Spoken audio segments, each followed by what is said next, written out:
All right. Andor defenders across the universe. The nerd champs are here. We have been in the comments for 2 weeks. Tim and I have traveled all across this land for the last week and a half. We have not been with you for 2 weeks. We have let it simmer. But we have watched the final three concluding episodes of Andor, and we're here to break down 10, 11, 12, and do kind of a season recap as well. Hopefully, you have brought your disgruntled disagreements, and you will be here live to tell us all of your wonderful prophetic thoughts. We'll see how many of them show up, Dan. We'll see how many of them actually show up and want to argue with us live. It's kind of funny. They can hide behind the keyboard and not want to get on with us when they know that we're going to be on. We invited you all. You all to join us live. I just want that out there. So. Yeah, we will chop it all up. We will sort it all out. If you are out there, we will let it know. And how were your travels, Tim? You feeling rested? I am good to go now, man. I've been back since last Friday, so I am good to go, man. Yeah, I know you just got back. So yeah, I got home at like 1 or 2 a.m.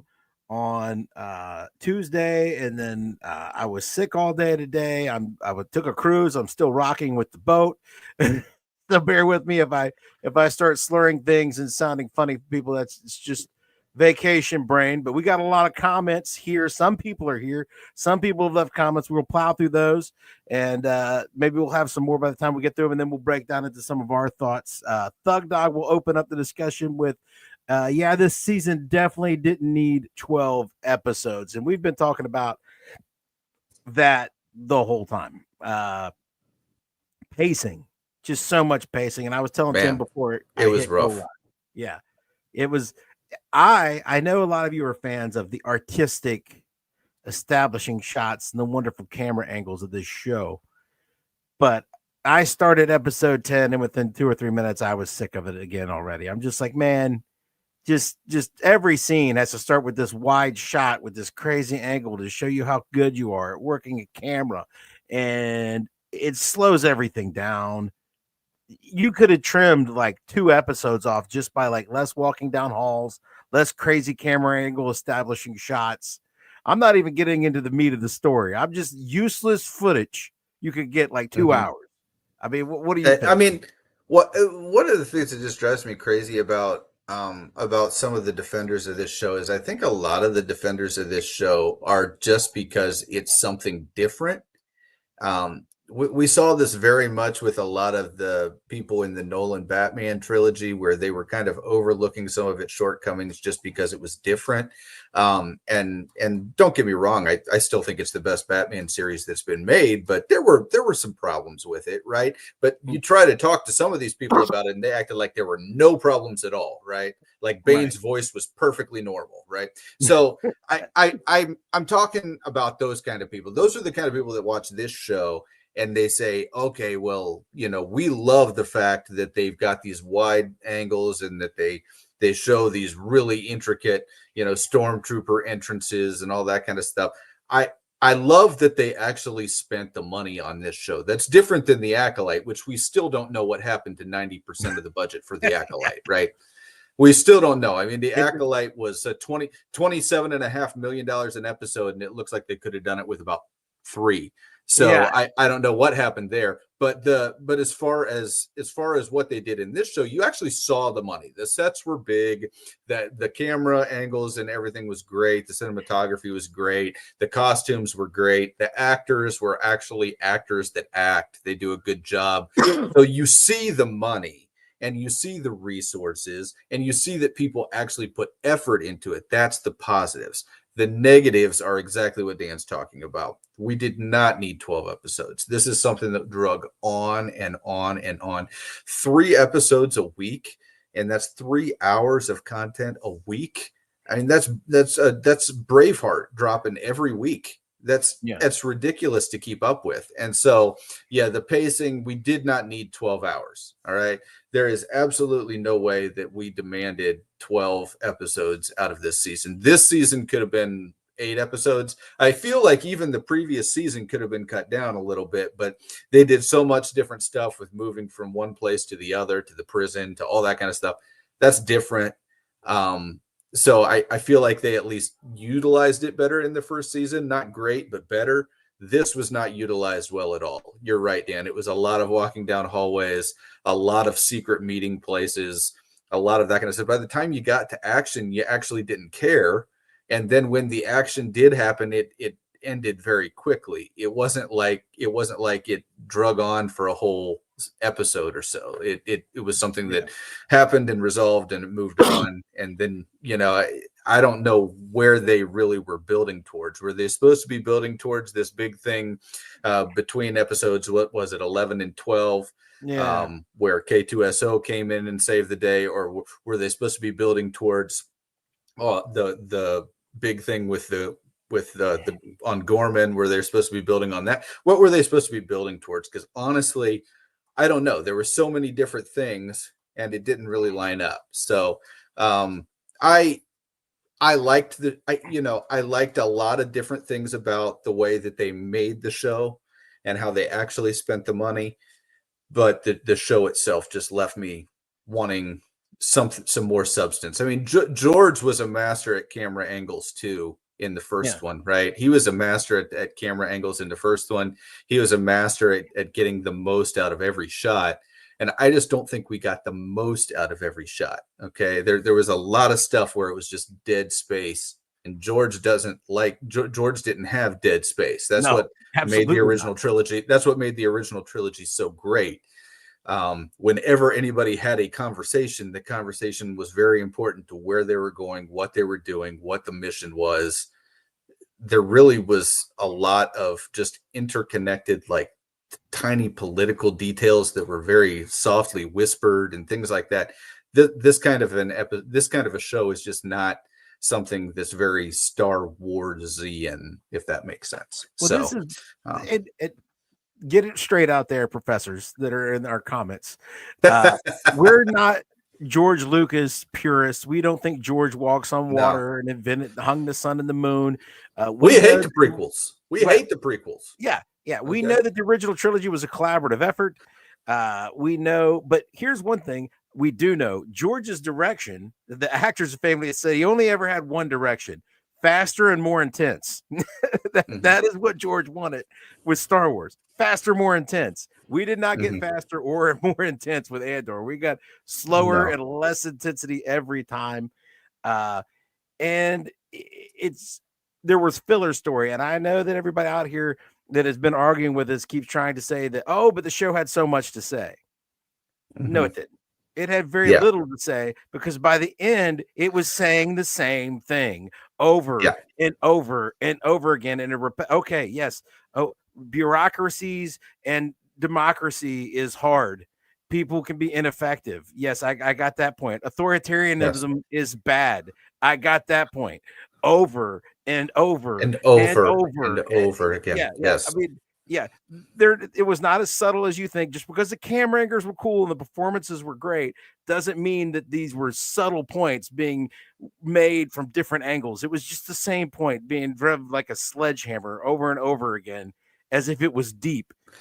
Well, and I think that the thing to just get, like, Dan and I were talking about this, like, I think a lot of people that love the deep interconnected politics of this, and they love the way that it may draw parallels to the real world. I don't like that, because Star Wars is not the real world, guys. Okay. Star Wars is not the real world. All right. George very clearly defined it as good and evil when he had it created. And that's something that's completely different from what we're looking at now. I don't need to see Star Wars version of Operation Valkyrie. I don't need to see that. Okay. That's not interesting to me. I don't need to see how some people thought that they needed to rebel, and some people thought that they, that this was too much, and some people thought that this isn't. I don't need a sociological lesson from Star Wars. I come to Star Wars for high adventure. That's why, if I had to choose, I'd prefer something like Skeleton Crew, which was just high adventure, fun. You don't ever have to ask questions about the lessons that they're trying to teach you. You just watch the show and enjoy it. That's what Star Wars is supposed to be. And so, I mean, look, I'm a 42-year-old man. I've been watching Star Wars since I was like 5. And I want Star Wars to always feel the same, and this just doesn't feel the same. It's not Star Wars to me. Well, to me, it's not entertaining. That's the number No, one. It's the number one thing. It's not at slow. all. It's repetitive, Yeah. and whether it's adventure or drama or whatever, the performance is great. The camera work is good, but the story itself is rather dull and not exceptionally well told. I don't care what your theme is or what moral you're trying to get across if you're not doing it in a fun, Mhm. creative, and entertaining way. And we can get more to that in a bit, but I do want to get through some more of these. And Johnson says nothing one said, "Do I really need a whole episode dedicated to the history between Luthen and his assistant? The assistant is named. She's actually one of See, the we Clea. don't even know her name. Yeah. That's exactly the Well, point. that's the other thing about in effective writing for a film. You have to write in some extra moments where people call each other by their names because it's not like a novel where you're reading Yeah. their name every time they speak. People have to say these names over and over again so that they get cemented in your head by the time you're done watching. Because Yeah, I mean look, the only reason I know Willie Scott's name from Indiana Jones and the Temple of Doom is the line where he says, "Willie, we are going to die." Okay? yeah, Because I thought that was the funniest line in the entire movie. And so that's the only reason I know it, right? And right. when are these names ever repeated? I mean, and if they are repeated, it's very whispered, it's very quiet because everything's so secretive. It's hard to catch who these people even are unless But I look it up on IMDb. But who wants to do that? so what was your take on the backstory episode that we got with Luthen and Clea?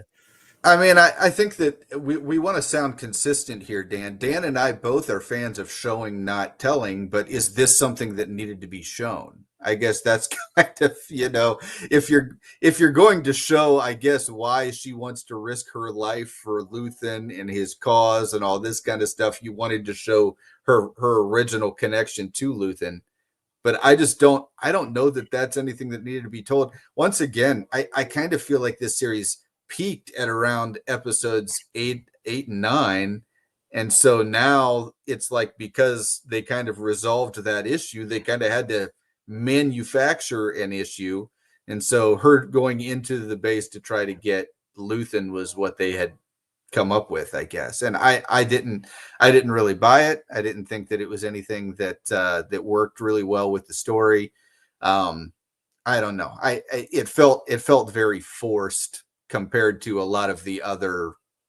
I mean, if I'm not mistaken, Dan, the name of the show is Andor, right? Is Andor that the wasn't in name that of the show? at And all. Yeah.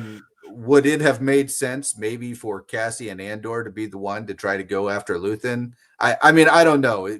Could they have worked that out? Probably. Did they? No. But So yeah, allow this is me the to kind of stuff. But yeah, I'm going to contradict myself here because I'm a human. I contain multitudes. Me and Tim have been openly critical in all of our reviews of different shows about the streaming trope, where you take a whole episode to the flashback flashback. somewhere. Yeah. It's usually somewhere at the 1/3 or 2/3 mark, where you go back Mhm. and you get the history of somebody. It's like almost like it's in the contract. You're not allowed to make a streaming series unless you devote one whole episode to jump back at least 10 years prior and give a Mhm. backstory. It's required. I don't know that I can name a streaming series that doesn't do it. And tropes can be good because they become tropes because they work a lot of the time, but they also can get a little old. And when you have to do it every single time, it gets Mhm. old. But It having does. said that, and 10, 11, 12, the two things that I did like about 10, 11, 12 is they were Clea and heavy and K2SO heavy, because I kind of like Clea because she's ruthless and I've enjoyed her throughout both of the two seasons. I like her ruthless competence. I Mhm. always like it. I like how she kind of mother hen Luthen. I loved how she seemed to be a little bit more competent than him even. So I enjoyed that. I actually sort of enjoyed the episode, but again, it goes back to the pacing of this whole series. That episode doesn't belong that late in the series. You know what I'm saying? Like, this show's No. almost over. It's almost Mhm. done. We're not going to see her again. now is not the time to establish her backstory and try to generate more care about this character. And actually, I already did care about her. I didn't need that because I had enjoyed her through the whole show. That's usually what you do to get people to relate to this character, to give more backstory. I was already related to her, more so than all the people on Gorman, Yeah. And then you take a whole episode to give us this story that would have been fine in season 1 or episode 3 or something like that. But it's just so little, so late to throw that in at this point. It just seems, I don't know. And I know she had to go back and kill him. And, you should have established how close they were already. Because they're like, oh, we're going to show how ruthless she is. Because even though this is her father figure that raised her and trained her and all that, she's going to go back and make sure he's dead so he can't reveal any secrets because she's willing to sacrifice that much. And they're like, oh, whoops, we haven't established how much she cares about him yet. So we have to mix in this flashback at the same time to show that this is what we're showing. And it's like, anyway. It was interesting timing, to say the least. Yeah. For sure. Barry Allen is slow. So no appearance by Tarkin or Vader. Pretty big missed opportunity. Yeah. I mean, and both show up in Rogue One. So I get, but look, if you want to get people's attention in a show where everybody's kind of nodding off, Darth Vader will do that, right? I mean, how cool would it have been instead of having Ben Mendelsohn come in and interrogate her to have Darth Vader walk through the door? How cool would that have been? And I don't know. I do think that is kind of a missed opportunity there. Especially when we're trying to set up all this importance of the Death Star. I mean, obviously this mineral that they were mining this whole time in Gorman, the stuff that they were building in the prison, everything in this entire series has been pointing towards Death Star this whole time. And now, of course, we hear the name Galen Erso. There's all kinds of things that are starting to come together. And then all of a sudden, we don't have the two key characters of the Empire that are behind this whole project. It is kind of an interesting take. And I get it. I mean, it's supposed to be kind of a corporatism thing, but, and they do show up in Rogue One, like I said, but at the same time, if it would have been cool maybe to throw them in there just to kind of make Star Wars fans feel like they got something, I guess. Yeah. We do get Tarkin by name, but in name only. Jon Snow does nothing. I get why some fans got tricked into thinking the show was good, but these last 3 confirmed it was not very good. Last week we talked about the hope that these 3 would have a kind of like at least a ramp up, a big conclusion, something to redeem the slow pace throughout. But it kind of was, this was just the level. It didn't go up, it didn't go down. The level was the level for this series, Did you see we have a disagreeer there at the bottom? Oh, okay, let's get down here. Better Call Huxler. I personally love season 2. Fantastic television, and that seems to be a widely held opinion. Better. Yeah, I mean, it is definitely the people on the YouTubes that love this show, other than myself and Dan. That's for sure. So, hey man, I am so glad that you guys are getting the show that you want. That's awesome. A lot of people enjoy watching different things. This just is not our thing, and that's okay. You know what I mean? We can all disagree on it.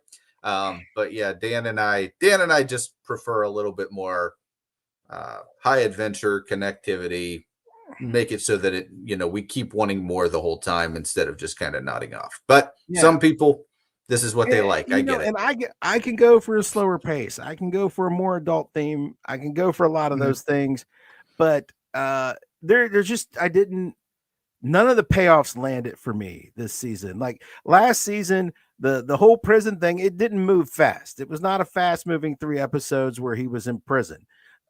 But it would dramatically, it really paid off for me. The suspense of, do you really get out? What's really going on when they do the prison break? The guy can't swim. Like that all crystallized well for me, even though it wasn't fast paced, it wasn't high adventure. But this season, just we got Lord of the Flies in a planet that seemed like filler. I don't know that we needed that, and that's part of that. Oh, it has so much to say. I mean, the Lord of the Flies, that story's been told so many times. It's a trope that's been done so many times. It really has. And so so we got the Lord of the Flies section, we got the wheat planet, and all the misadventures there, which really didn't do much. It just gave the other cast members something to do while Cassian was stuck on the Lord of the Flies thing. That didn't work for me. Gorman, people have been yelling at me for like 2 weeks now. Gorman doesn't work for me. It just doesn't. You spend a lot of time there. This show is paced so slowly. You should have gave me a few characters from Gorman that I really, really got to know and care about. Make them charismatic. Make them people that make them real characters. Like I care about Clea. You gave her enough scenes and enough personality that she became a real person. You could have done that with any of the characters on Gorman. The insurrectionists were introduced in the insurrection episode. I mean, and that's just one of those total misses. If you're going to introduce something like that, if you had done the thing where you built it up over 3 or 4 episodes with those characters to the point where it was just boiling over, but you didn't do that. You showed the one little meeting, and then you showed all of them out there at the insurrection, and that was it. You know what I mean? And then we were supposed to care when these people die. I mean, their cause was just, but did we really get to see how invested they were in it, what it meant to them, what their history was? We didn't get any of that. So who cares if they died? I mean, that's kind of the main issue I had with it. I think that this series once again did some good things, but when it comes to the greater storytelling, I think they kind of missed the mark. Yeah. I want to get into this a little deeper as we go on, because we had a lot of things percolating from the discussion in last week's comments, but I do want to get through these. Barry Allen is slow. The hook was good between episodes 10 and 11. Unfortunately, was that 11 and 12? Was that 11 and 12, or was that 10 and 11? I think that was 11 and 12 when the story. That's 11 and 12. They were getting ready to raid that. Yeah, 11 and 12. And the situation with the Torms, unfortunately, the situation was resolved in like 3 minutes, and that was K2SO to the rescue. Yeah. And then I'm watching it, and that kind of makes you feel like, do they really have a plan for how they're going to release this? Yeah. Because if you're dropping it 3 episodes at a time, do you need a big hook between those 2 episodes? I mean, that would have been a suspenseful hook to sit on for a whole week. It would have. Yeah. But there's not a suspenseful hook to sit on for all of like 20 seconds. It's not. That robs it of some of the suspense. And that really could have been a cool episode if it was like a whole episode. But it was resolved in like 3 or 4 minutes. And it's just like, man, like, it's not, I'm not saying that every hook has to lead into a long drawn out thing, but that's a perfect opportunity for some like intense action sequence that we can have. And it's basically, okay, K2SO is just going to come and save the day, So I don't know. That is a very interesting thing. That's an example of a good hook. And once again, doing a little bit of good storytelling there. There's not everything about the show is abysmally terrible. We're not saying this is The Acolyte, people. Please listen to us there. We're not saying that, but this is a situation where they still kind of missed on some stuff. And I think that when we're talking about Star Wars, and we're talking about how there's dead space and there's, very slow character development and all this, and not to mention the fact that this is all kind of bookended anyway. You've got, this is essentially a prequel series that's wedged in between another prequel and another prequel. So it's a prequel in front of another prequel, behind another prequel. And it's bookended in such a weird way that things have to end up a certain place. We already know where a lot of that stuff's going to end up. So do we really need, 24 episodes that we got of this? Is that how many we got? I Yeah. mean, I don't know that we needed that. So anyway, Yeah, and it was definitely 11 and 12 because I was looking back at these titles and I have to say yeah, they're great. Episode 10 is entitled "Make It Stop." That's just beautiful. Because the time I was hitting play on episode 10, I just really wanted to make it stop. Would you please just get to the point? Can you wrap this up? You know, that kind of thing. man. Episode 11 is called "Who Else Knows," and that's like me, you, and like 5 or 6 other We don't people know. because We apparently, don't know. yeah, well, nobody's watched this show, so nobody else knows. Me, you, the people from last week, and Better Call Huxler. Better Call And Huxler. Johnson. Him too. We're the ones who know. We're the ones who know Yeah. because we're the only ones who watch this show. You couldn't fill a movie theater with the audience for this show. And now the episode 12 title was not as interesting. Jada, Kyber, Urso, you know, that just kind of lets you know that you're ready for Rogue One. You could read the title and know that, hey, Urso, okay, Rogue One, we're ready for Rogue One. And like you were saying, that they wrap up the Stormtrooper thing in 12 so fast, and they get to Yavin with, Lutheran's assistant, and you're like, there's 35, 40 minutes left in this episode. What are we going to do for 30 minutes? You can't even imagine how they're going to fill the space, but man, do they ever always fill that space. It's there for them. And the Thug Dog, I feel like Peter Griffin shotting, it insists upon itself, but everyone else tries to tell me how awesome it is. That's a great comment. That's a great comment. Yeah, it insists upon itself. That's gonna be my default response in the comments moving forward when people try to tell me how amazing the show is. Yeah, it insists upon itself, Lois. Yeah, I will pull another animation reference so that we seem even more childish. But when I was reading, some people had respect and some people talked about what they liked about it. We were having serious discussions about what we didn't and what they did. But most of the people are just so ready to explain the awesomeness.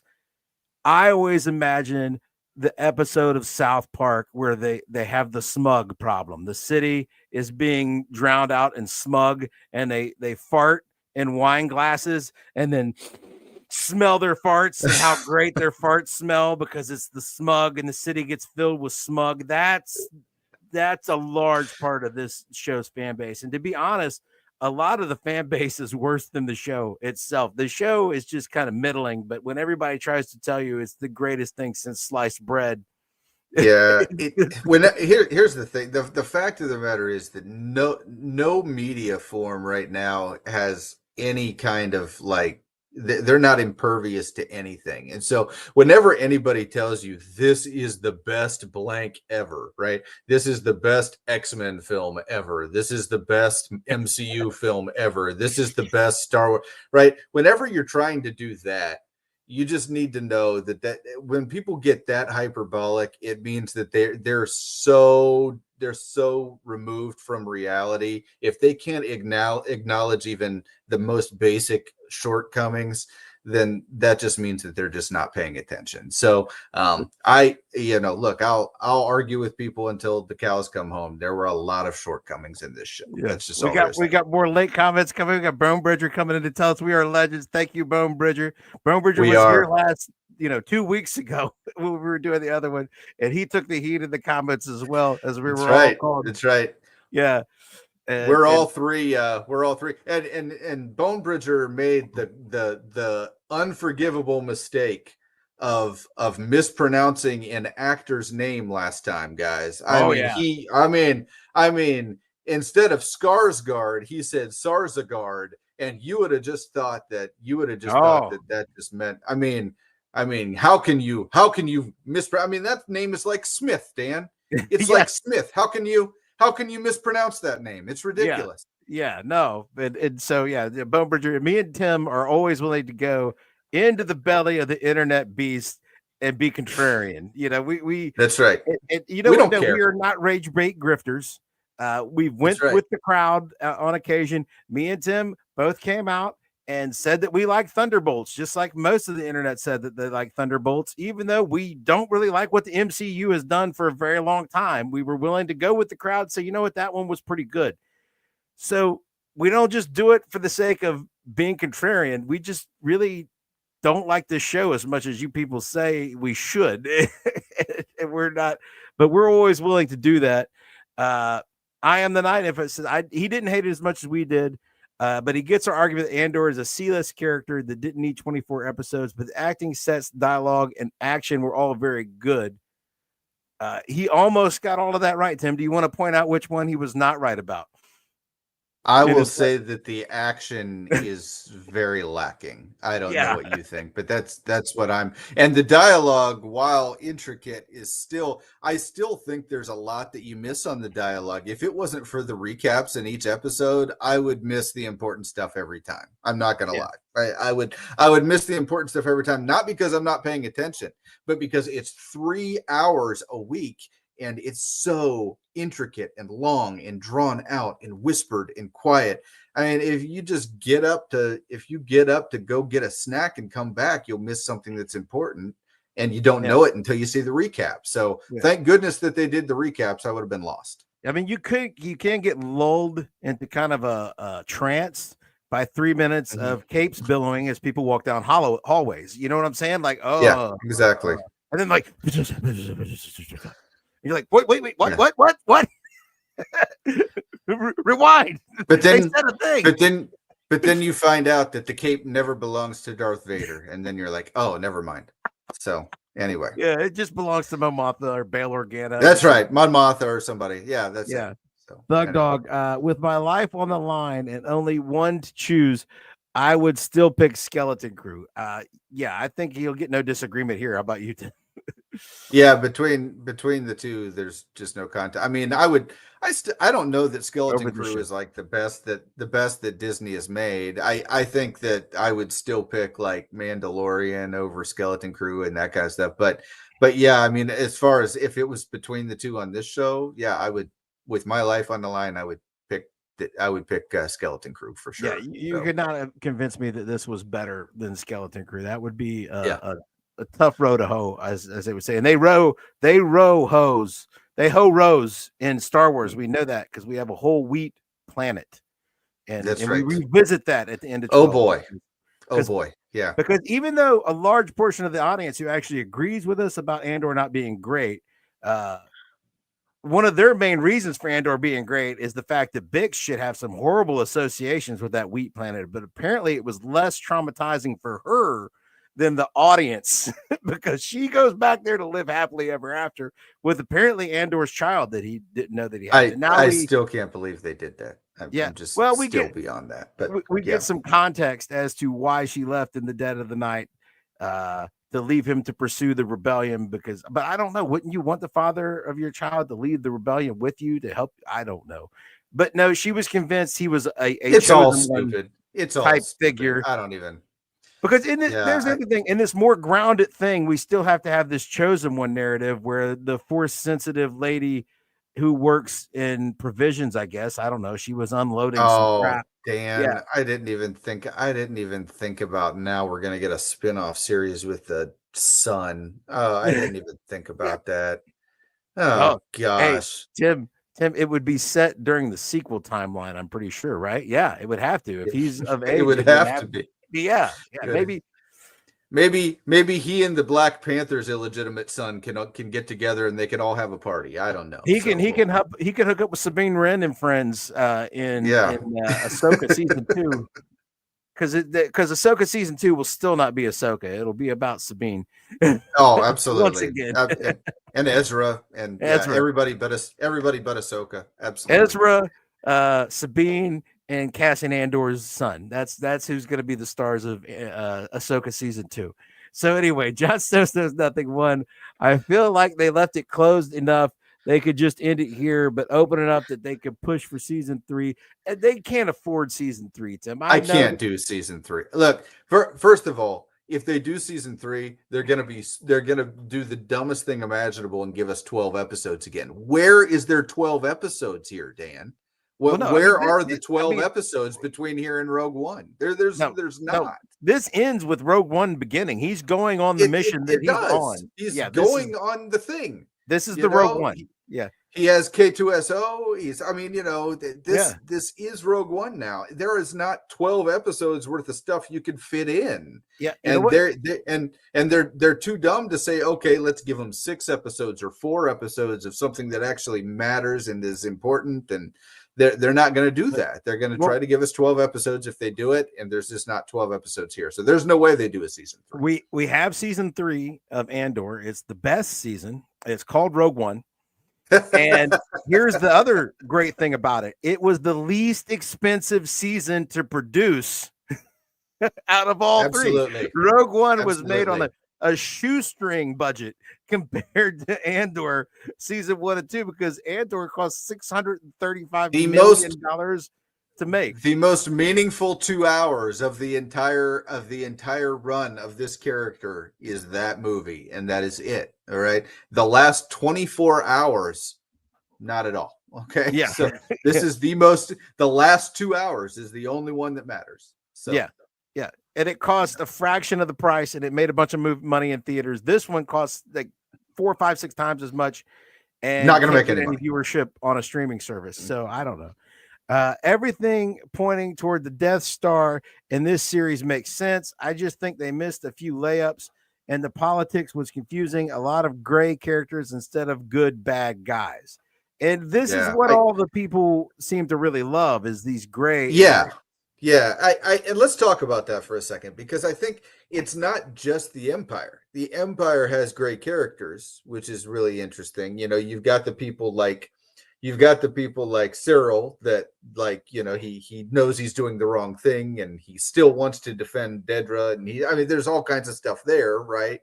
And then you also have the guy that was the spy. What was his name? The guy that was feeding Luthen information on the elevator. No, the guy that was feeding Luthen information on the elevator. That guy. Whatever his name was.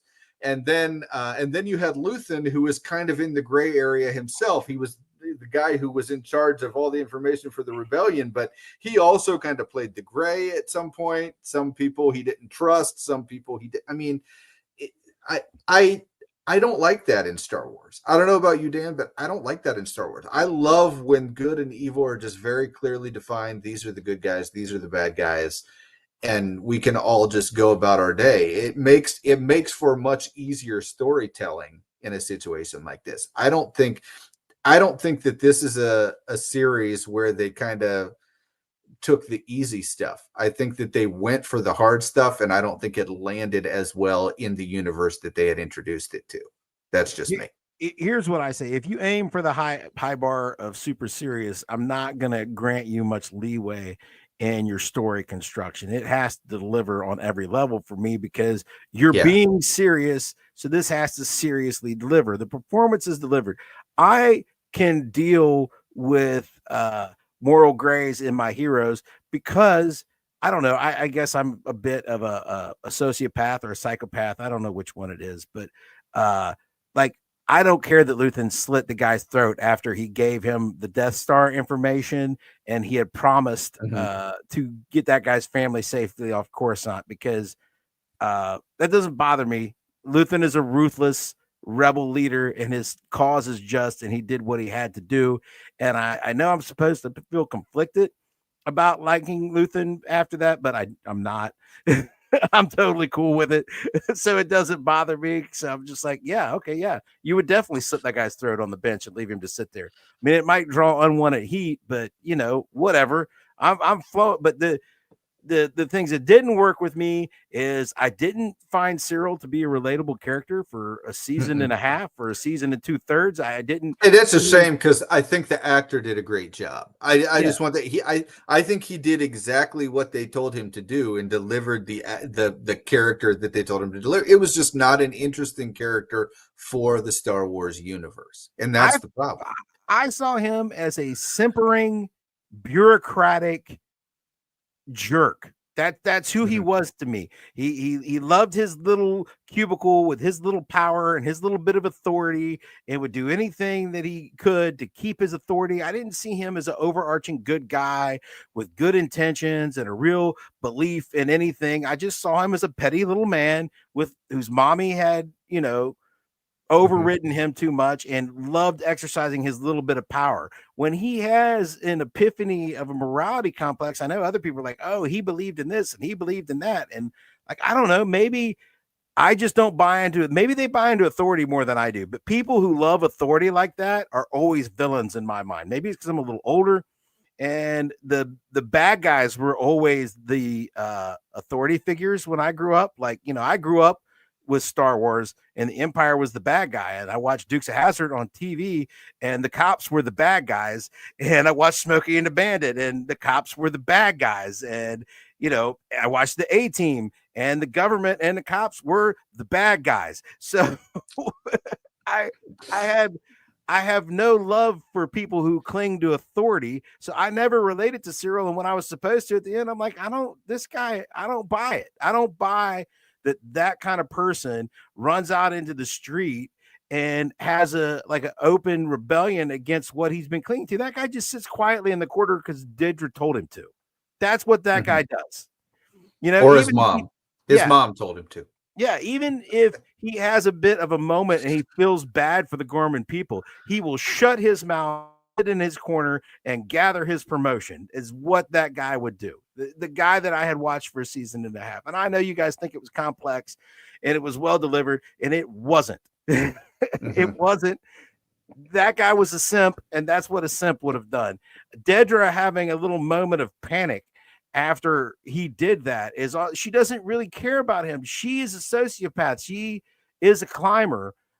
She's an obsessive. I don't buy that either. I don't need her to be relatable. I don't know if I was supposed to feel bad for her because she ended up in that prison.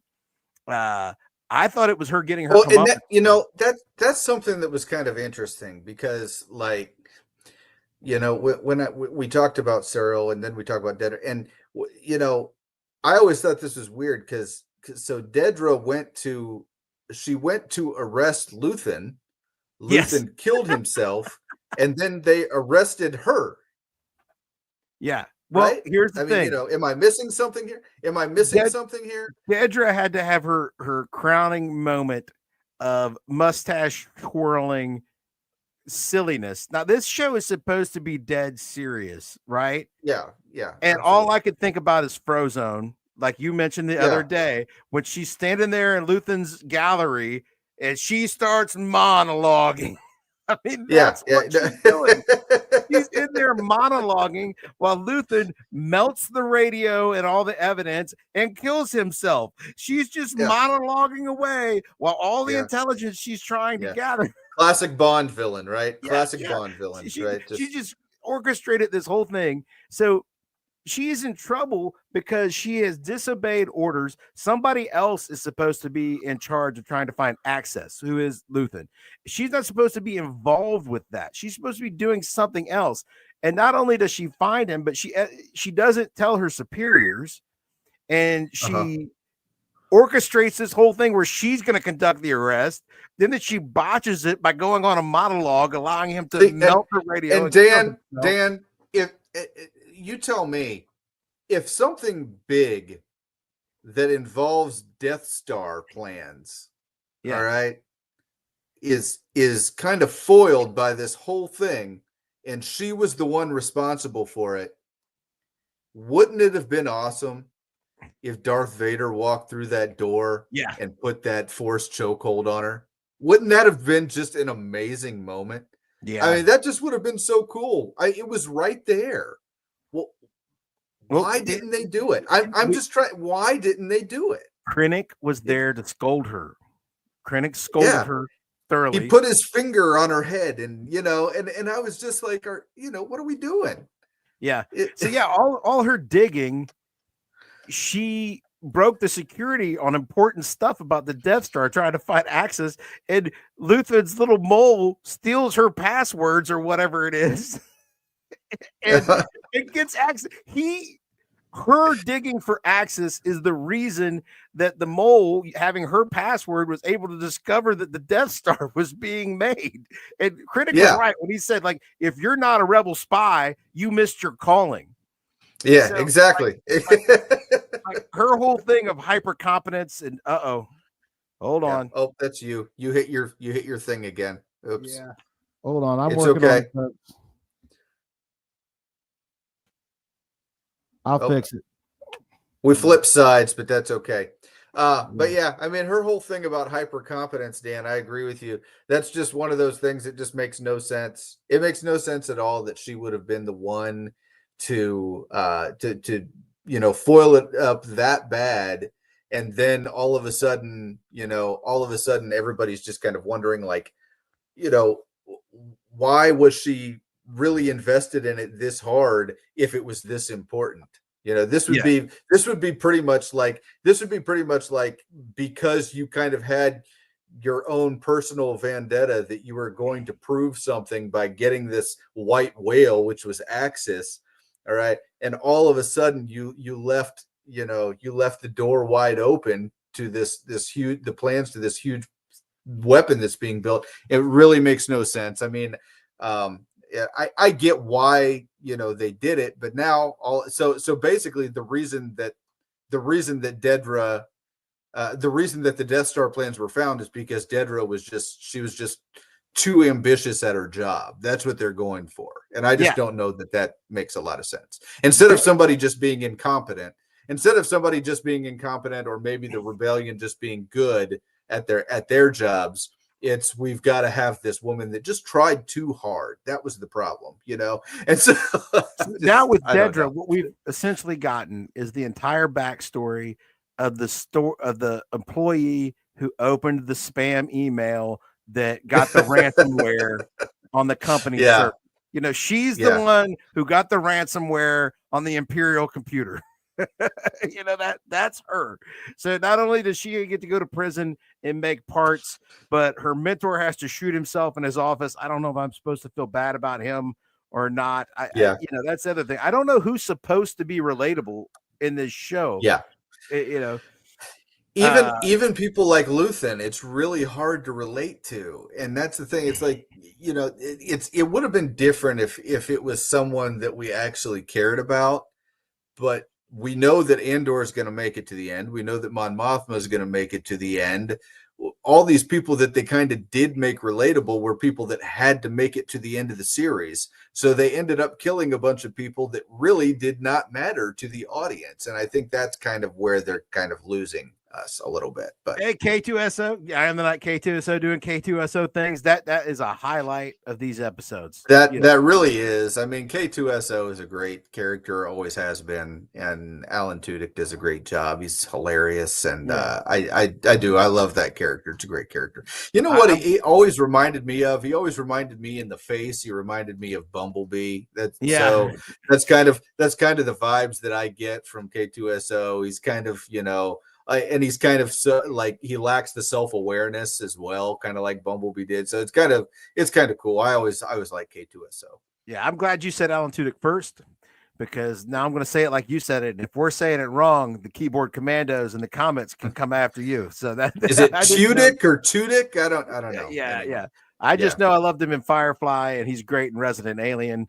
And he's great in this. One of the few bright spots. The show. Yeah, he did one of the voices. Did one of the voices in Creature Commandos. I mean, he's a great actor. He really is. So, and he finally gave this show something it needed a lot, was some levity, a little bit of fun. He brought two things. He brought action and fun to this show that had no action or fun for huge sections.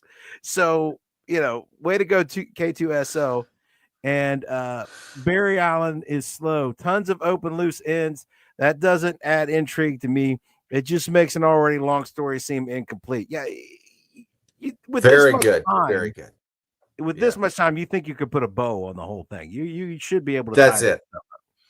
That's it. We had 24 hours of this story, Dan. 24 hours of this story. If you started watching this show at midnight, you would not finish this show until midnight.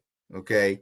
To have that much time and have open ends in a story, That's just unforgivable, man. Tie everything up. What are you doing? This isn't the Uncanny X-Men run. This isn't Chris Claremont. What are you Yeah, doing? You don't yeah. need to have all these open. What they leave it open so that they can kind of do like segue stories, or they can do another season, or they can do, well, they kind of leave it open so 3 years down the road, oh, we can examine this. No, just tie it all up, man.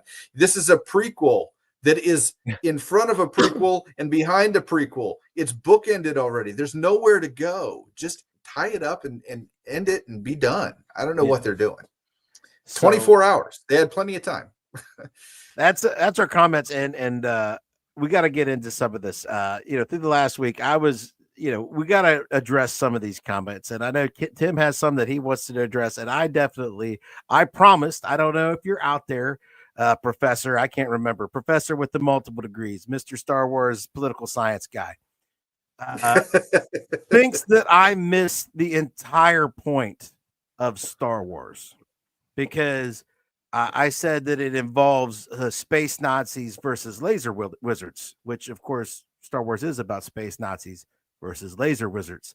But let me tell you, in the 70s, young George Lucas, having made American Graffiti, was trying to figure out what his next project would be. Young George Lucas grew up loving cereals. Now, these are not breakfast cereal, not cornflakes. He went to the movies, and they didn't have trailers when George Lucas was a kid. They had cereals. They were 3 or 4 minutes long. They were little adventures that were released in 3 or 4 minute segments. And you go to a movie this week and you see episode 4 or 5. That's why Star Wars starts with episode 4, because it's based on a serial. Depending on what week you get this episode or that episode, and if you didn't come back next week, you missed that episode, you have to pick up on the next one. This is also what Indiana Jones is based on, is serials. He loved one of those serials so much that he decided his next project would be Flash Gordon. Mm-hmm. He tried really hard to get the rights to make a Flash Gordon movie. When he couldn't get the rights to make a Flash Gordon movie, he decided he would make his own high adventure space opera that was super fun entertainment for the whole family. And that's not the origin of Willow, folks. That is the origin of Star Wars. So the whole point, Professor, of Star Wars is not a political point at all. Now, are there deeper meanings in Star Wars about human spirituality, Asian philosophy, the hero's journey, all of that kind of stuff? He studied classical structure, hero structure. He built it off of the framework used since the ancient Greeks of what a hero's journey is. So yes, there are deeper themes and meanings in this story, but the point of the story is not some political thesis. The point of it is to make a high adventure, high entertainment story. That's the point of Star Wars, Professor. I'm sorry to burst your bubble. If you think that you need to take multiple history or political science classes to get the point of Star Wars, you've missed the boat entirely.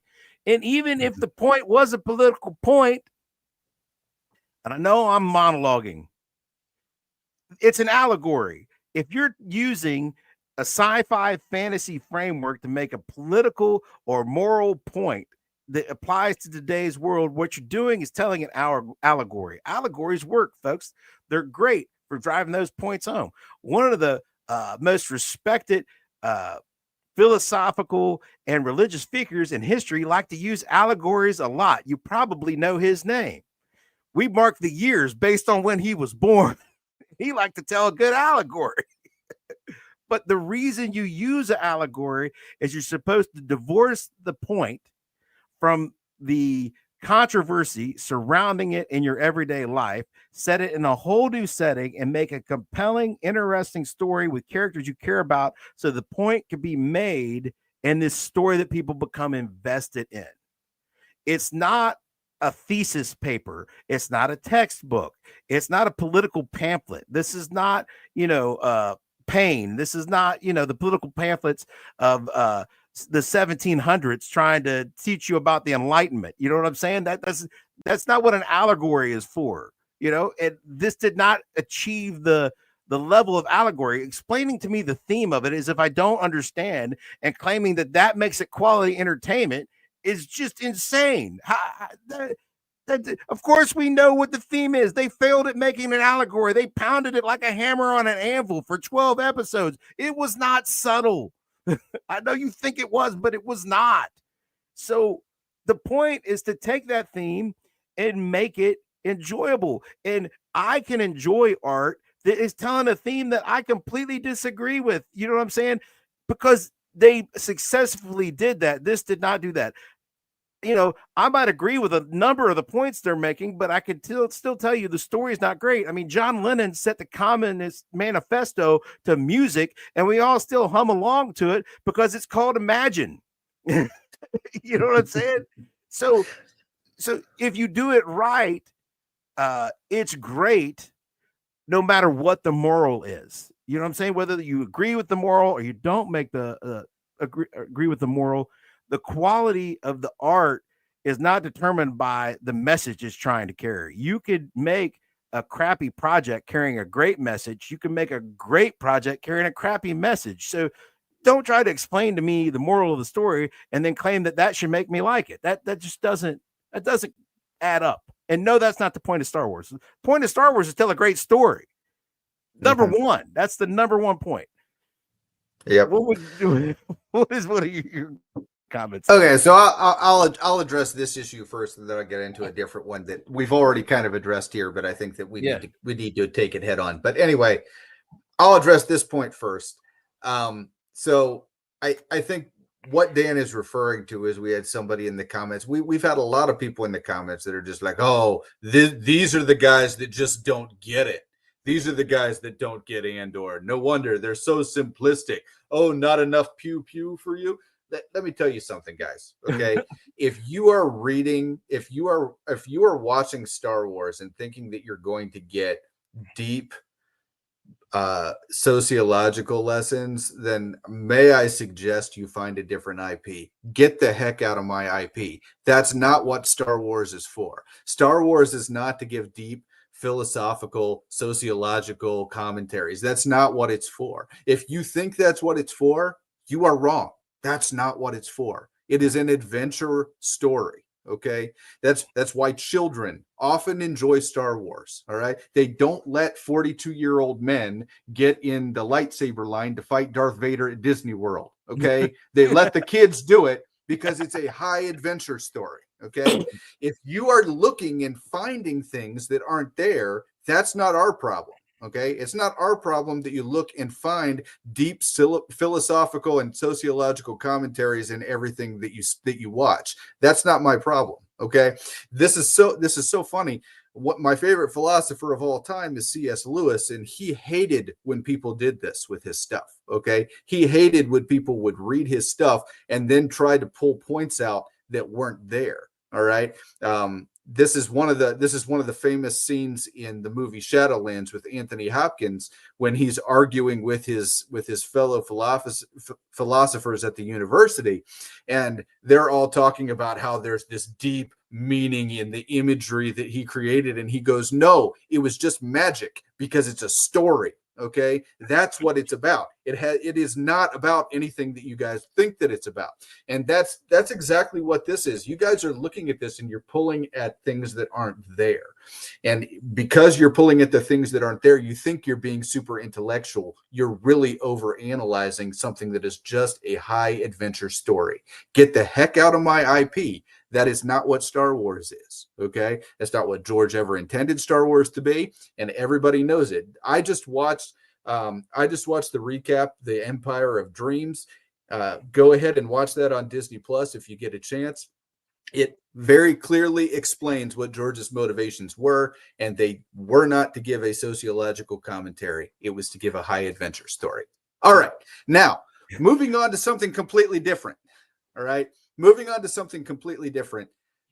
Let's talk about somebody that watches this and thinks to themselves, I'll bet those guys, they defend Disney at every turn.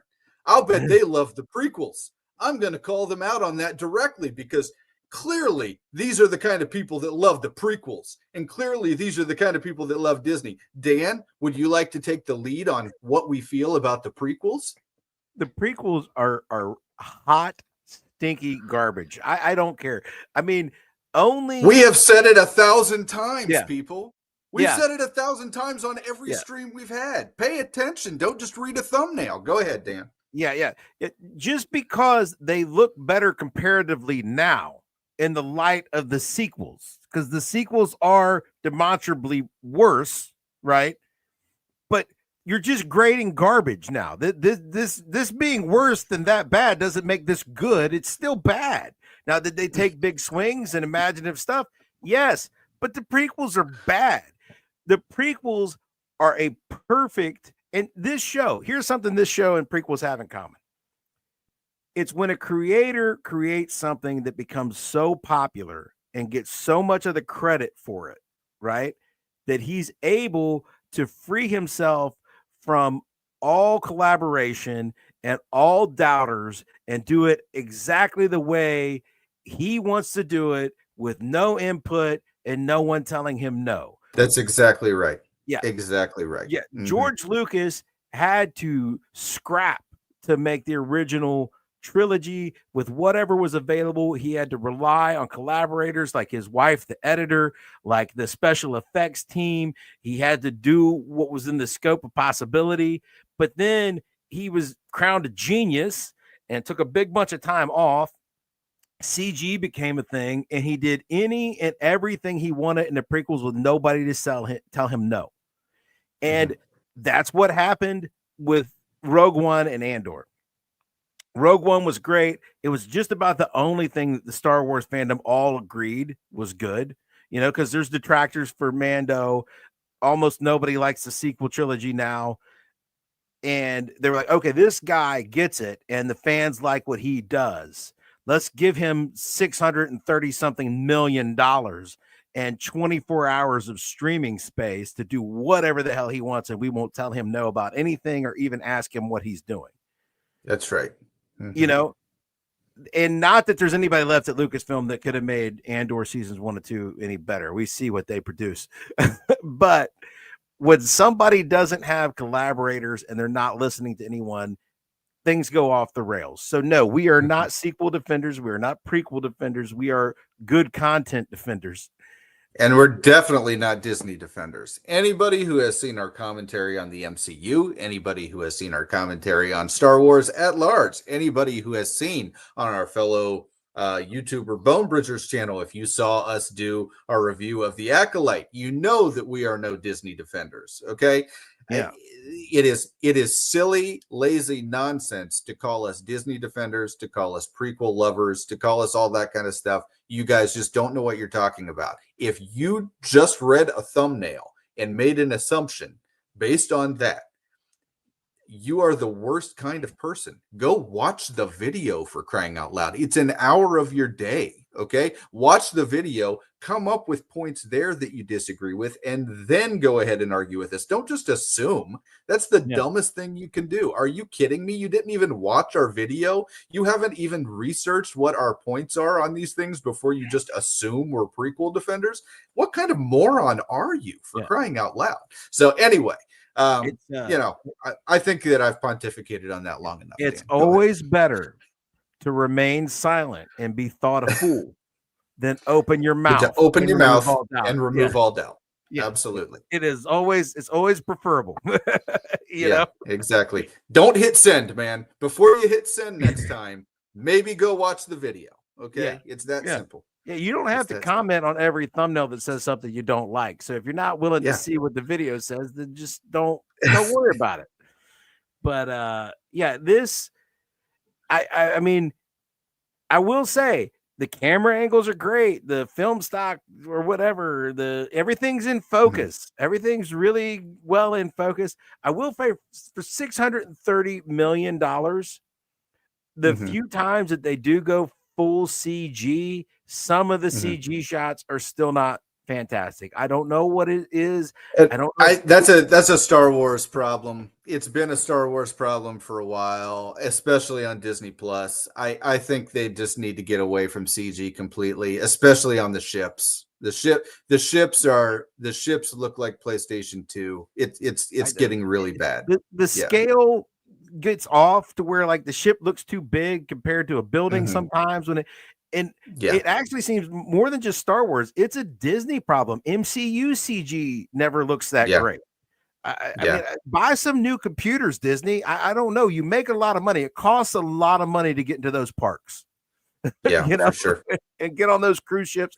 I just got back from a cruise. I did not take the Disney one because, man, that's a lot of money. They charge you a whole lot of money to get on those Disney ships or get in those Disney parks. Use them to buy some new computers because your CG, I mean, the sets looked amazing. But again, even at $600 and something million for a TV show, there's sketchy CG in a few parts, which like Disney created animation, and ironically enough, animation is what's keeping from some of this from going to the next level. I think they really need to buckle down on that. I think they need to not only look into practical effects, but they need to do just better CG in general, especially on the Disney Plus shows. The CG on there, I'll never forget there was this one shot on Obi-Wan that was just so bad. It showed the ship landing, okay? It showed the ship landing and it looked like it was PlayStation 2 graphics. And then when they showed the angle of the, I think it was one of the Sith Lords or whatever getting off of the ship, I'll never forget that it was just like the lighting had changed, the scale was off, everything was just completely different. And it was one of those frames where I was just like, oh boy, they didn't even try, you know? Yeah. And so this is just it, and I have seen it here. I did see it a little bit on Skeleton Crew. We saw some of it on Skeleton Crew. We have seen it on Ahsoka and some of the other stuff as well. It's really something they need to address and buckle down on. I agree. Yeah. So the CG, it was if better. they're gonna keep doing these shows, they've got to do it better. Yeah. And I think part of it is the fact that they're doing 12 episodes here. That's part of it. But yeah, I mean, Andor did it better a little, but for the money they spent, it should be flawless. You know, well, and that's the thing, you know, we're talking $24 million an episode. If you're talking $24 million an episode and we're talking 6 episodes, you know, you probably would have had time to buckle all that stuff down. But since you did 12 episodes, that's the problem. That's the problem. Yeah, but they didn't do a whole lot of CGI shots is the other thing. Like there was a whole lot of practical. So you feel like they should have had plenty of time. I don't know. But again, for the people who like it, I understand the actors gave great performances. I understand that it looks really impressive. All the sets look really good. I get that. I understand that you were jazzed about the idea of a more mature thing, and you were ready for that. I don't think this delivered it, and probably in hindsight, maybe you'll look back, you'll see it doesn't deliver it as well as you're thinking it does at this moment. Because if you're going to be that serious, all of the character motivations need to be planted and seated a little better. The drama needs to feel more intense. You need to establish care about these characters in a more real way. You know, and again, this was a show that moved at a glacial pace. They could have left out the whole well, I mean, they could have packed it all in and had less lingering shots of people walking around. But even you could have cut the whole Lord of the Flies section and had time for me to care about 2 or 3 people that lived on Gorman. You know, so, and I have questions, okay, and maybe the commandos can help me with this and tell me how I'm dumb. I don't care. Why is Bail Organa on Yavin? And it seems like he's running things. It's a very inconsistent character at this point in the story. It really is, and I feel like he's supposed to be on Alderaan at this point. I mean, that's our understanding. I mean, And the other thing that had been mentioned previously in our comments is why was he the senator? Wasn't Leia supposed to be the senator at this point in time? I Yeah, mean, that's all there. There's a lot there that's not adding up. And then the fact that a lot of the Senate scene stuff that we saw is also contradictory to what was in Rebels. Okay, yeah, when Mon Mothma gave her speech, she was not in Senate. She was on a ship, right? And she was being kind of sequestered when she gave her speech on Rebels, and so it's a completely different thing. It's like you can't have all of it be canon and have all of it contradict each other. It's like, and especially when things are supposed to be directly correlative, like Bail Organa, you really can't have yeah. that not line up. So What? so yeah, there are things that don't make a lot of sense here, and I'm kind of curious about some of that stuff myself, Dan. I don't know what Yeah. angle they were kind of going for there, but yeah. Now he's there. You feel like everybody on Yavin is in open rebellion to the Empire. They're not just sort of Yeah, hinting at it. of They're course. in open, and it seems like Bale is calling the shots. He's like the leader. And Yeah, I yeah. thought Which Mon I thought Mothma, Mon Mothma was supposed to be, right? Yeah. yeah. So And I don't know. I mean, do we not want ladies in power anymore, Disney? I mean, I thought we wanted girl bosses. I Well, don't and know. and once again, it's really weird because the whole thing, Leia is kind of supposed to be the one that, and maybe there's something in the EU that I know about, or some video game or some comic book that explains all that.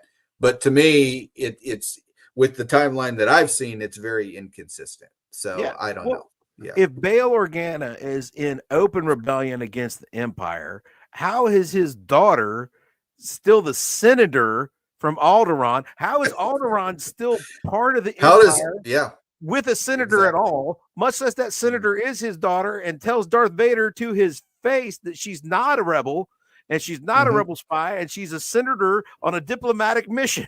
You know what I'm saying? So, like, it doesn't compute. It doesn't add up. Like, and Mhm. I mean, is it implicitly I mean, stated? just even just like before we left, if he would have just been like, okay, I got to get back to Alderaan, you know what I mean? Yeah, I got to get yeah, back to Alderaan just to make sure that everything's good at the house, but just yeah, to make sure that I let my dog out. I just got to go make sure, and yeah, but they didn't even do that. yeah, It would have been nice to get just a little connectivity, just to kind of give us saying, okay, so he's going back to Alderaan.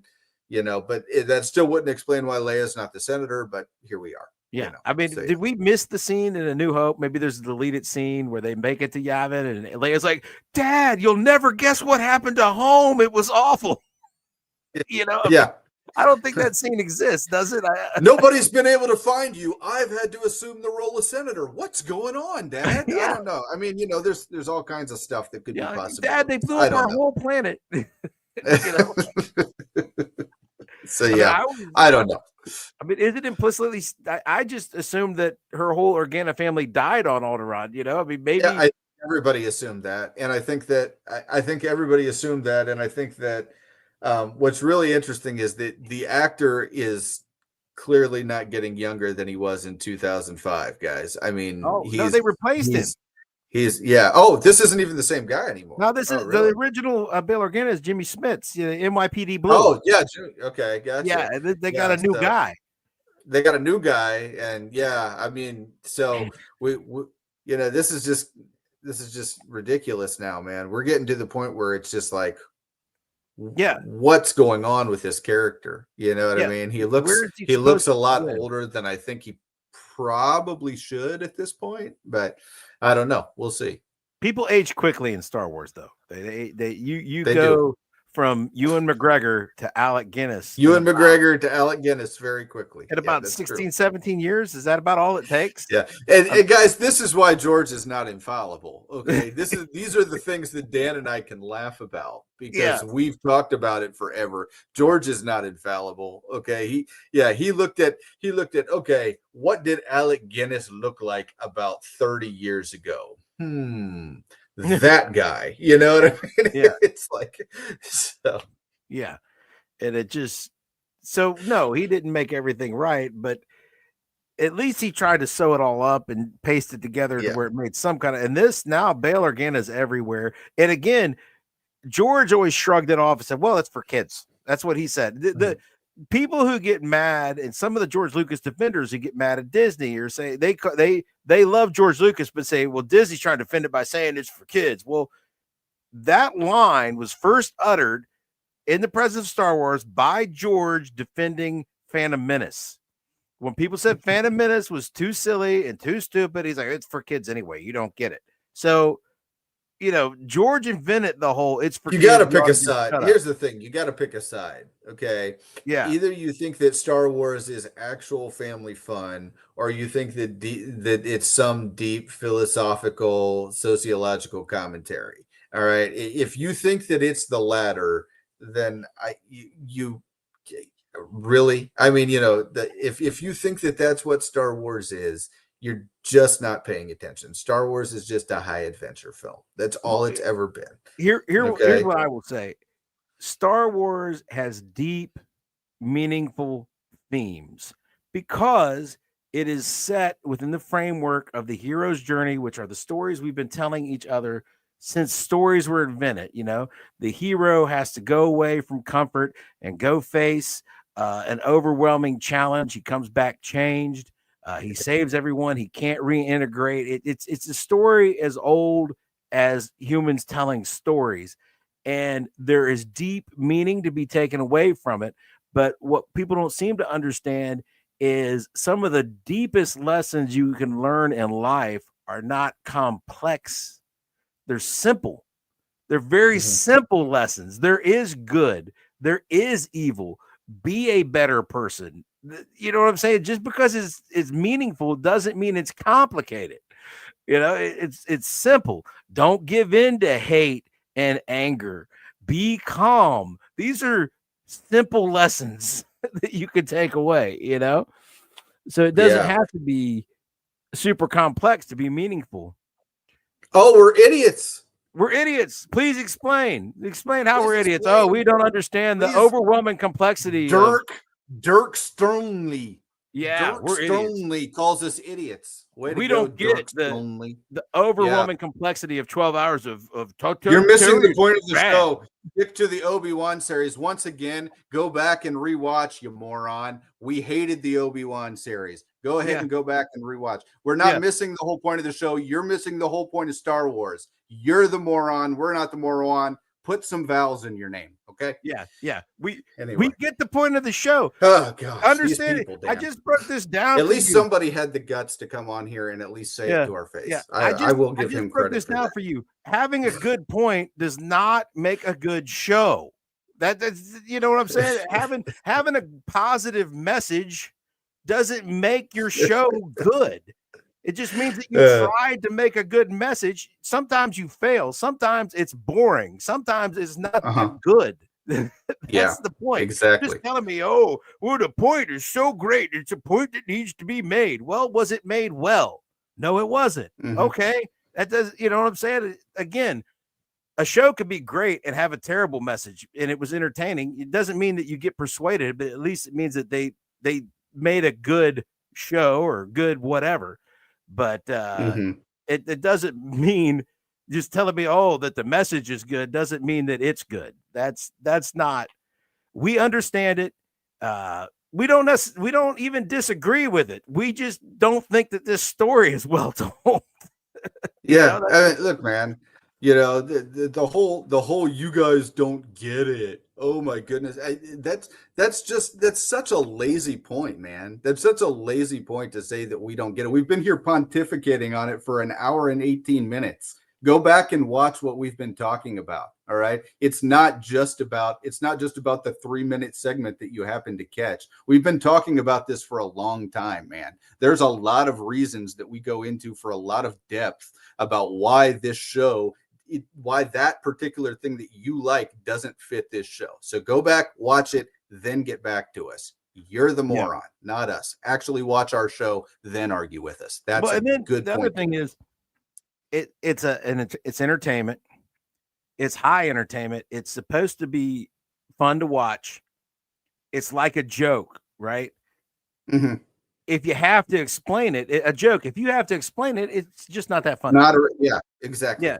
Yeah, it's the kind of person who tells like a really, unfunny joke, and they're like, "Oh, you just don't get it." It's like, no, I got it. I understand, but you didn't deliver it, and it's not funny. Yeah, There's a difference between exactly. not following and it not being funny. In Yeah, this parlance, this show is just not funny. It doesn't track. It's not adventurous. It's not fun. It doesn't deliver its message in a way that's yeah. Star Wars is high adventure. If you can't accept that Star Wars is high adventure, if you're looking for sociological commentary, then go get out of my IP. I don't need you in Star Wars. Okay. Star Wars fans don't want you in Star Wars. George Lucas doesn't want you in Star Wars. Nobody wants you in Star Wars if that's what you're looking for. Okay. Go talk to Harrison Ford about the deep sociological commentary that he presented you when you were 6 years old. I'm sure that he will love to talk to you about that. Right. I'm sure he'll just say, "Oh, I'm so glad that I gave you all these deep political feelings." No, Harrison Ford he'll say, like, "Are you a moron? I was just having fun. It was just a fun adventure show. What is wrong with you?" Just get out of here, man. Are you serious? Yeah, it's just classic themes. Star Wars is classic themes, and even if you're trying to deliver a deeper theme, it didn't deliver it well. That's what I'm here to say. Even on its own merits of, oh, I'm deliver this intriguing political message, blah blah blah. It didn't do it well. The characters didn't end up places that they were built to, even though you took all this time building it. They took turns that didn't follow. That you didn't get invested in them. It doesn't manage to persuade anybody of anything, which is what an allegory is supposed to do. An allegory is supposed to sneakily change minds, or teach you something without knowing you're being taught. This doesn't do any of that. It doesn't manage it. Yeah. But we got another one. This one, look at this. We're losers. Okay. I think we found Dirk Stanley's Yeah. burner account. Way to go. At least he found some vowels this time. Yeah. Okay. Yeah. That was some insightful commentary. He really nailed it. Yeah. He got to the crux. So detailed. So detailed there. Yeah. I mean, he's very, very specific about what he doesn't like about what he definitely that commentary lets you know he understands the commentary's complexity. He understands the complexity of the show way better than we do. Yeah. You can definitely see the Emperor's New Clothes. Absolutely. How beautiful. Our small P no class brains can't see the Emperor's New Clothes. Yes, we missed what a sit game this series was, Dan. We totally just missed it. Because we don't get this awesome Hollywood philosophical stuff. We just don't get it. It's too much for us. Yeah. No, somebody needs to tell the Emperor when he's naked, and that's why you have guys like me and Tim. Like, no, it's not exactly. Fred. You don't have any clothes. You're parading around naked. That we're willing to say it. Oh, geez. Absolutely. So, did we? I mean, as a season, irregardless of everybody's just ravings about how wonderful and say irregardless, gosh, Dan. Regardless. Yeah. Regardless, aside from, I'm just trying to wrap up, like getting away from the overreaction of people trying to tell us that it reinvented television. I'm not going to say cinema, to reinvented television for all of us. Yeah, absolutely. It didn't do that. I'm not going to say, again, it's not the Acolyte. It's not Acolyte bad. There's no Temu fake plants in the forest that they're walking past. No, exactly. Yeah. Is it a C? Is it like a C minus? I would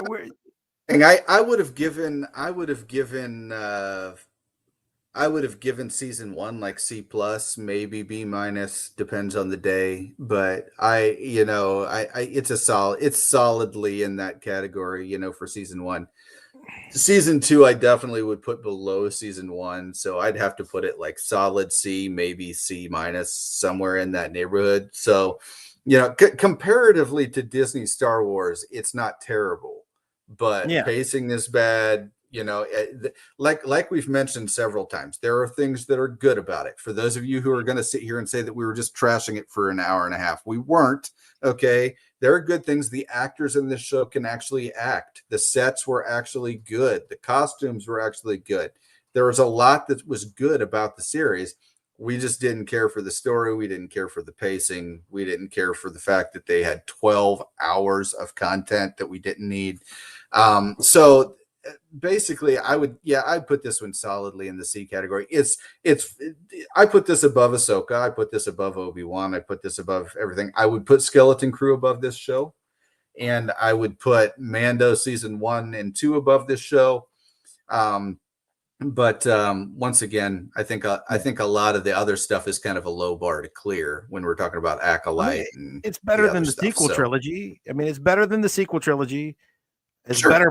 It's better in Book of Boba Fett, but most things are better. Not even close. Not even close to touching Rogue One, which it was supposed to be based on, though. And I think that's the issue, right? Rogue One was very, very good, and gave us the best Darth Vader scene in the Star Wars franchise, and then all of a sudden here we are with this series, and Darth Vader can't even make one appearance. Right, when we're talking about all this Death Star stuff, can't even make one appearance. So it's got to be like a C for me. It's got to be. Rogue One managed to do most of the things that this series sets out to do in less than 2 hours. In less than 2 hours, adventure story that was compelling. You know, it explored the moral grayness of rebellions. It showed you that people in an empire aren't completely and totally irredeemably evil. I mean, it did the things, and it did it in less than 2 hours with a high adventure story that was really fun to watch. So again, I mean, the original trilogy showed you that people weren't irredeemably evil. Darth Vader saved the day at the end. So, and again, it did it with high adventure. These morals can be told in a way that is entertaining. So that's, just saying, oh, you're dumb, you don't get it. Like who sounds like a moron now? It's just ridiculous. I mean, you could, it gives you a whole paragraph there in the comments, man. You guys could have typed a lot more. Oh well, I mean, Dan and I can take it. We'll talk about it. It's all good. Yeah. So was there? I don't know. I mean, if you're out there, you got something specific that we think that we've missed the quality of it. You got a real period point to make. You can, but I think we've wrapped up this series pretty well. I mean, you got anything? I think so. I think we addressed pretty much all the things that happened. I think we addressed all the major points that they tried to do, and ultimately, I think that we've left everybody with the impression that the series was not the best, but that's okay. I mean, just because Dan and I didn't like it and you guys love watching 12-hour series of very lengthy scenes of people walking down hallways, that's awesome. Okay, you do you. We're going to do us, and we're going to enjoy Star Wars the way it's meant to be, which is high adventure. So, rock on. And I will tell you this, you can't tell me it was $630-something million well spent. That's not, you can't tell me that, at least from a business investment standpoint, because it doesn't have the viewership. There's no way to back that up. There's no way. Yeah, that's not. This is every bit as big a waste of money as Rings of Power. I mean, every bit, because no one's going to see it. It's the exact same problem. So and I mean, we even liked a large portion of that, and even while we were liking it, we were telling it we were like 3 or 4. It's not going to make any money. There's no way it makes any money, and then at the very end, we're like, we hate this series anyway, so it doesn't matter. But yeah. So anyway, we are the Nerd Champs. We are here every Thursday at 9. You can cuss at us some more. Come on back, do it. Tell us how frustrated you are. I will be back next Thursday. Tim will be on vacation. I don't know what we're going to be covering yet. I'm going to the cinema this weekend to check in some films. Maybe I'll get somebody on here. We'll talk about those. Look for the thumbnail. Come on in. Tell me. You could come and tell me the deeper political meaning of the live action adaptation of Lilo and Stitch, and how I totally missed the point of Lilo and Stitch, and how I was supposed to learn something about classical liberalism versus modern day progressivism in the Lilo and Stitch movie, and how I don't really understand anything, and how it was really all about, Marx and versus Adam Smith and the Invisible Hand, and how I should have saw that when I watched Lilo and Stitch. So come on back next week. It might be that we might do Mission Impossible. I don't know, but we will be here, or I will be here next Thursday at 9, and Tim will be back shortly after that. So until next time, Tim, OH. Oh. Boom.